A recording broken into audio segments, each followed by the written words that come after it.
Hey, look, there's going to be discussions, I think, over the next decade or so, because there has been discussions in the past. Like, what is the worst trade ever? You can talk about the NFL, you can talk about the worst trades ever. One of them comes to mind right off the bat is the good old trade with the Cowboys back in the 90s or the 80s trade where you've made a ton of movement where you brought in like Emmitt Smith, Michael Irvin, and Larry Allen. All those guys came in because of the trade with all the draft picks, the Herschel Walker trade. Or in this case, I think the Anthony Davis Luca Doncic trade might go down as the world's worst trade ever. And Nico Harrison, obviously, it's insane that he still has a job, for one. That's insane. But the Los Angeles Lakers, the Lakers obviously traded Anthony Davis for Luka Doncic. There was a couple other pieces involved as well. But now Anthony Davis, again, will has a hand injury. He's out. He's hurt. He will not require surgery on his injured hand. He went to Los Angeles to get an opinion on it. But the biggest thing that I have here is like Anthony Davis.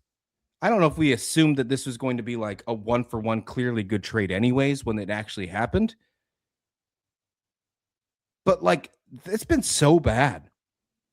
19 meaningless games Anthony Davis has played for the Mavs since the Luka Doncic trade. That is it.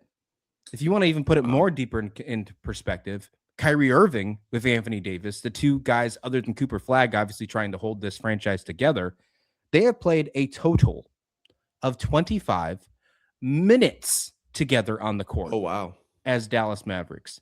Are we talking about the worst trade in history? Because there's also talks that now Anthony Davis will be looked at being traded again and moving on. The direction that Dallas is trying to go, because they're not having a great season, they are playing like they just picked number 1 in the draft last year for good reason. They want to build around Cooper Flagg, which is the right move.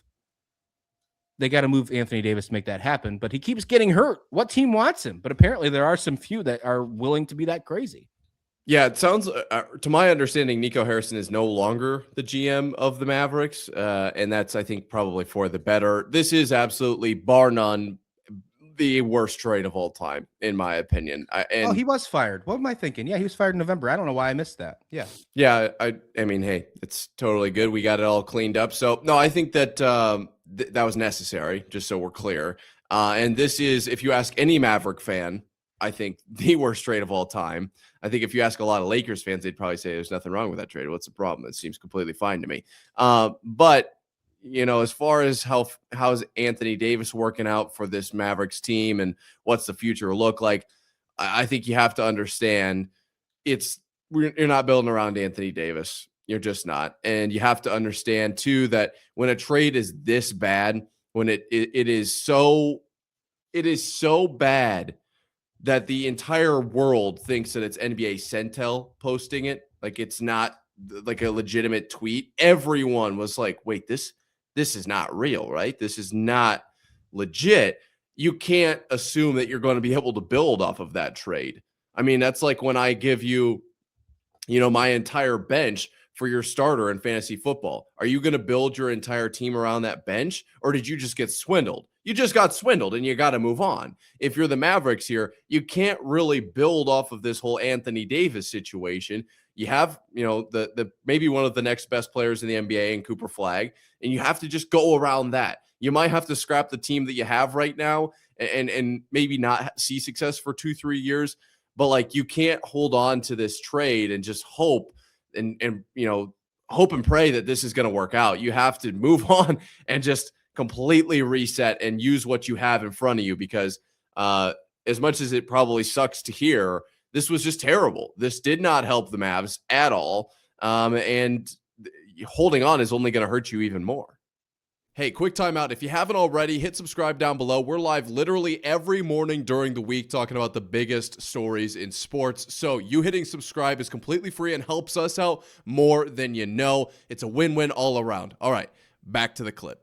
Yeah, this is a big deal now. Obviously, there's a trade deadline February 5th for the NBA, so they're a month away. Anthony Davis is not going to get surgery on his left hand, but he's expected to be out for 6 weeks or maybe even up to 8 weeks in some reports that have been going here.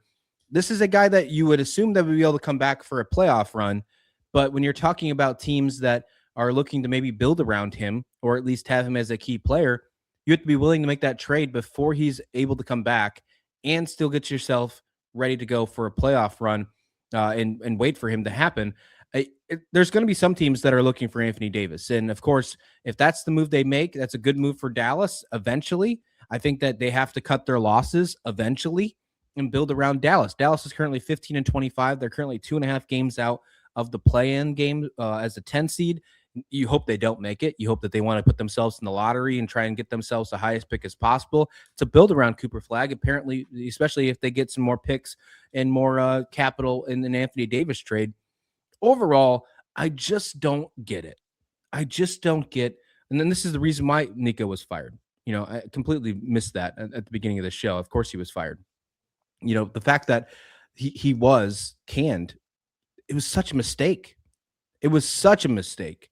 And now you're seeing the Lakers with obviously, LeBron James in his 23rd season, still finding a way to be in playoff contention in the toughest conference in basketball. The Western Conference is so tough with Oklahoma City, with San Antonio, with Denver, Minnesota, Houston, all those teams. I mean, even Phoenix and Golden State have the chance to be like dark horse upset type teams. Los Angeles right in the middle of that. And it's because of guys like Luca Doncic who's holding it together. And I mean, Luca fits in LA. Now you have to make it wonder, like, okay, how do you build around Cooper Flag to get Dallas back in that mix?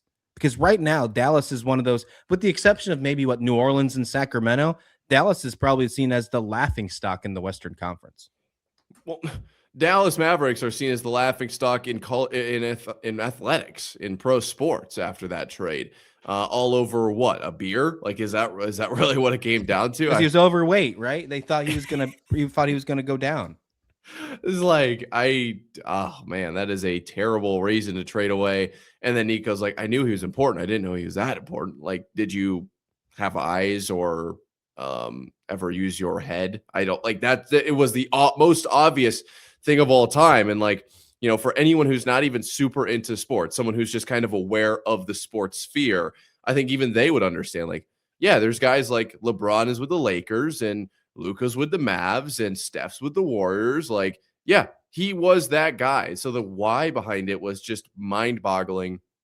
It didn't make any sense. And that's exactly to my point of, if you are the Dallas Mavericks, you just got to move on, man. You just can't hold on any longer. It's over. It was a terrible trade and it didn't work out. Like, that sucks, but holding on is only going to cause more pain. So I think you have to just, if you work your way to the ground really, really slowly, you're not going to bounce back. I feel like you just kind of find yourself at the bottom of the conference. If you just let go and you become a bouncy ball, bounce off the bottom of the standings, you can get back up there.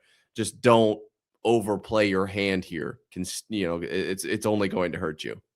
Do you know who is the leading scorer in the NBA right now? No, I don't. Luca Doncic, 33.4 points per game.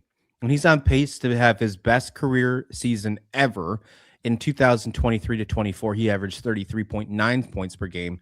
He's currently 33.4. It's currently his second best season ever. If the season ended today, this is his first full season as a Los Angeles Laker. He is obviously 26 years old. Some people thought, the people that traded him, that of course, that even though he's been in the league for almost 10 years now, that he was declining. Well, that's not the case. This is his seventh season in the NBA, and he is on pace to potentially have his best season in his career. And then on the mean side, the Dallas Mavericks. Look, you have Cooper Flag. That's exciting because he is exciting. And the expectations for Cooper Flag were completely unfair. The fact that it's finally coming down to earth and like getting a little bit better. And I think with one more draft, with all the other players coming in the draft this year, I think that'll help the Cooper Flag like expectations kind of go back to normal. It's not like he's having a bad year. It's just the expectations were outrageous for him coming out of Duke. If you can build around him the right way, give him a young core, what Oklahoma City, what San Antonio have done, I think you can get Dallas back up into this conversation a lot faster than if you stick around with Anthony Davis. If you stick around with Kyrie Irving, you got to make those moves. I think you have to make them before February 5th, no matter what the cost. I think you just have to cut your losses regardless there, even if it's a low balling offer for a guy like Anthony Davis. Just finish it. Just end it. Yeah, just end the story, move on. Teams have come back from worse. You can just keep rolling in the next 3, 4. And this, we've had a lot of conversations of like, this is a long-term play, 3, 4 years. The Mavs are the best example of that. Like you got to move on. It's not going to be pretty right away, but get out of here. Hey, just wanted to thank you for watching the entire video. If you haven't already, consider hitting subscribe down below. It helps the channel grow and helps us bring better content to you guys every single day. We're live literally every Monday through Friday from 8 to 9 Eastern talking about the biggest stories in sports. So if you haven't dropped by, you really should. We love interacting with chatters, hearing your guys' opinions. You could easily become a part of the show. So hit subscribe and tell a friend. I'll see you in the morning.